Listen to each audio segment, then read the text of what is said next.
किसान भाइयों, आज हम आपसे जो है गेहूं की पछेती बुआई के बारे में हम बात करेंगे।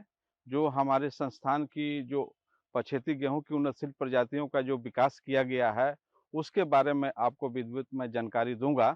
उसके लिए जो उन्नतशील प्रजातियां हैं, H D 3271, H D 3018, H D 3167 and H D 3117, H D 3118, वो एच डी 3059 जो है मुख्य रूप से जो प्रजातियां हैं। इसी के साथ साथ एक और एच डी 3090 जो मुख्य रूप से प्रजातियां जो है हमारे संस्थान के द्वारा जो है रिलीज की गई है।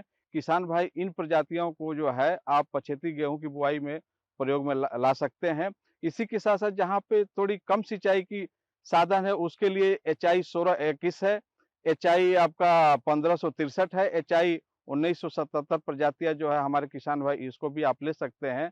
जैसा कि आपको मालूम होगा कि जो पछेती गेहूं की बुआई का जो अच्छा जो समय है, वो 25 नवंबर से लेके और 25 दिसंबर तक आप गेहूं की पछेती गेहूं की बुआई आप हमारे किसान भाई कर सकते हैं। इसी के साथ साथ जो जैसा कि बीज दर की हम बात करते हैं, तो पछेती गेहूं की बुआई के लिए करीब 120 से 125 किलोग्राम प्रति हेक्टर आप प्रयोग में ला सकते हैं, क्योंकि आपको मालूम है कि जो समय से बुआई करते हैं उसमें हम 20 से 25% पछेती बुआई के लिए बढ़ा देते हैं।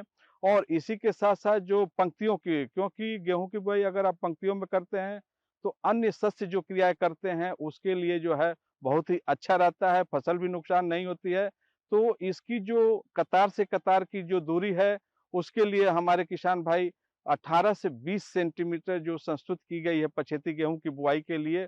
और इसी के साथ-साथ, क्योंकि आपको मालूम है कि गेहूँ की हम बुआई करते हैं तो जो बीज उपचार भी बहुत आवश्यक है, क्योंकि मृदा जनित जो रोग लगते हैं या सॉइल बाउंड डिजीज की हम जो बात करते हैं, वो मृदा के द्वारा ही लगता है। तो उसके नियंत्रण के लिए कोई भी फफूंदीनाशक जैसे कार्बेंडाजिम है या बावेस्टिन है, थीरम है, कैप्टान है, आप इसके बीज को उपचार में ला सकते हैं। उपचार करने के बाद ही आप बुआई कर सकते हैं। इसी के साथ-साथ कुछ जैव उर्वरक भी हैं, उसको भी आप ले सकते हैं, जैसे एज़ोटोबैक्टर है, जोस्पेरिलियम है, इसको भी आप, लेकिन आपको ध्यान रखना है कि इसका उपचार जो है फफूंदीनाशक के बाद ही जो है जैव उर्वरक से आप उपचार करें, और उपचार करने के बाद ही उसकी सीधे बुआई कर दें। जैसा कि आपको मालूम होना चाहिए कि अगर धूप में रखते हैं तो उसमें जो जीवाणु है, वो जो है मरने की जो है संभावना रहती है।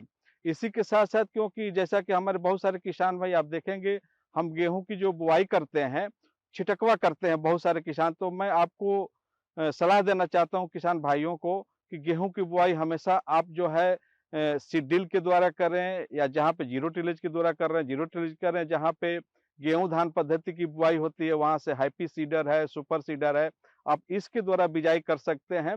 और इसके द्वारा बिजाई करने से आपको क्या होता है कि जो भी आप अंतःसस्य क्रियाएँ गेहूँ में आप करना चाहते हैं, तो उसमें जो है एक तो फसल की नुकसान नहीं होती है, और उसमें पैदावार अच्छी होती है, प्रॉपर आपका जो है धूप मिलता है। तो हम आपको सलाह देते हैं कि गेहूँ की बुआई हमेशा जो है मशीन के द्वारा लाइनों में करें। इसी के साथ-साथ जैसा कि आपको मालूम है कि उर्वरक प्रबंधन की हम बात करते हैं, तो गेहूँ में उर्वरक प्रबंधन जो है, किसान भाई को मैं सलाह देना चाहूँगा कि मृदा परीक्षण कराने के बाद ही गेहूँ की बुआई करें। उससे आपको ये मालूम हो जाता है कि आपके मृदा के अंदर क्या-क्या पोषक तत्वों की जो है कमी है, उसी के अनुसार आप प्रयोग दे सकते हैं। और इसी के साथ-साथ जो है प्रबंधन की मृदा प्रबंधन के लिए 120 किलोग्राम नाइट्रोजन प्रति हेक्टेयर के हिसाब से, 60 किलोग्राम फास्फोरस प्रति हेक्टेयर के हिसाब से, और 50 किलोग्राम पोटाश प्रति हेक्टेयर के हिसाब से आप इसकी संस्तुति की गई है पछेती गेहूँ बुआई के लिए। और यदि किसान भाई जिंक की कमी है आपके खेत में, तो उसके लिए 25 किलोग्राम प्रति हेक्टेयर के हिसाब से आप जिंक की जो का प्रयोग कर सकते हैं। और इन सब चीज़ों को ध्यान में लाने, क्योंकि देखिए जो समय से बुआई है ये बहुत ही महत्वपूर्ण होता है। जैसे-जैसे हमारा दिन प्रतिदिन जो है हम लेट बोते हैं, तो उसमें हमारा उत्पादन को प्रभावित करता है। बहुत सारे किसान भाइयों को देखा हूँ कि जो समय से बुआई की जो प्रजातियाँ, उसको भी आप पछेती में बोते हैं, तो उसको आप ध्यान रखिए, क्योंकि समय से जो प्रजातियाँ हैं उसकी बुआई जो है पछेती में आप न लें। उससे क्या होता है कि एक तो आपका जो भी लागत होता है, जो है लागत के अनुसार उत्पादन आपको प्राप्त नहीं होता है।